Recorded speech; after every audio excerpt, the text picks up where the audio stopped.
So one thing that really shocked me with this book compared to other kind of more mild fantasies I guess I've read, which I didn't think were that mild. Some of them included Game of Thrones, but it's just the amount of death on this book. Like, it's not really a spoiler because you barely know the names of the first 20, 30 characters who die, but I was surprised by within 2 or 3 chapters, you've already lost about 30 people. There's like no hesitation. That was a bit different for me. What did you think of that? I mean, it is a war college. It opens up with the most like deadliest thing you could do, walking across a walkway, however big it is. The parapet. And people are already pushing each other off and falling off. So straight away the stakes are high. You're already like, okay, shit, I need to get my act together. I need to like build some muscles and build some strength and watch my back at all times. Yeah, this is not a happy little dragon tale. This is like full The Hunger Games meets House of the Dragon, okay? So just go into it expecting that, and I think you'll enjoy yourself. So let's talk about Violet. I mean, on this topic, I feel like if this was real life, no way is she surviving all the things she actually goes through. I mean, I guess they have healers, and she has her cool, like, armor suit. But if your bones are baking all the time, like, how are you surviving, girl? How are you getting through? And do we ever get any explanation about these brittle bones, or we just kind of get told she has brittle bones? She's and that's just it? weak. I mean, I've never broken a bone, but I imagine it frickin' hurts. Well, Violet, here's to you for still being alive at the point I'm at. So let's talk about Violet's family. Let's start with her lovely mum, General Sorrengail. What a cup of tea. I mean, if I had a daughter, I wouldn't want her to walk the parapet and die. Like, way to strengthen your your littlest child.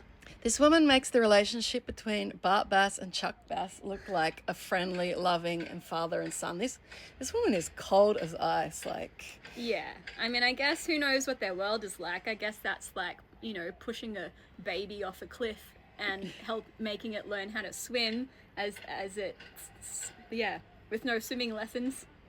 So I've only briefly met Mira, and I won't spoil the brother story, although that comes up very early in the book. But Mira seems like she's a good lady. Does she come back into it more? She's the sister of Violet. Sorry, I didn't start with that. I mean, honestly, if it wasn't for Mira, Violet would be dead. Already within the first 2 chapters, dead 10 times. Yeah, exactly. So Mira's really a lifesaver here. And, she doesn't want her little sister going through all that. Like, no one wants their family to go through war. So how do you feel about the dragons? So this is where the book actually really becomes cool for me. It was already kind of addictive because of the pace. The chemistry between Xaden and Violet, it really keeps you hooked, I have to say. The yearning. Yeah, that's really the main hook for me in that first part. And now we've got another interesting part, which is the dragons finally come into it. All right, we're going to spoil this part. So if you actually don't want to be spoiled about which dragons she bonds with, just stop. But she bonds with 2 dragons, which is really cool. One is Tairn. It's a big black dragon. He hadn't bonded for more than 5 years. And then the golden dragon, the feather tail, is a fluffy baby dragon called Andarna. And Andarna's a real cutie and has some pretty awesome powers. So the thing I really enjoy about the dragons is actually the bond, the connection between the rider and the dragons. Like being able to see what each other's thinking, how your mood is affected by the dragons you're bonded with. That elevated the book to a new level for me. Have you started seeing their flying lessons yet? Yeah, she's fallen off about 10 times every single lesson, and the only reason she's alive is because Tairn decides to keep saving her. And what about Andarna? She has saved Violet already once herself, so everyone's contributing to Violet being alive at this point. Who's your favourite dragon so far?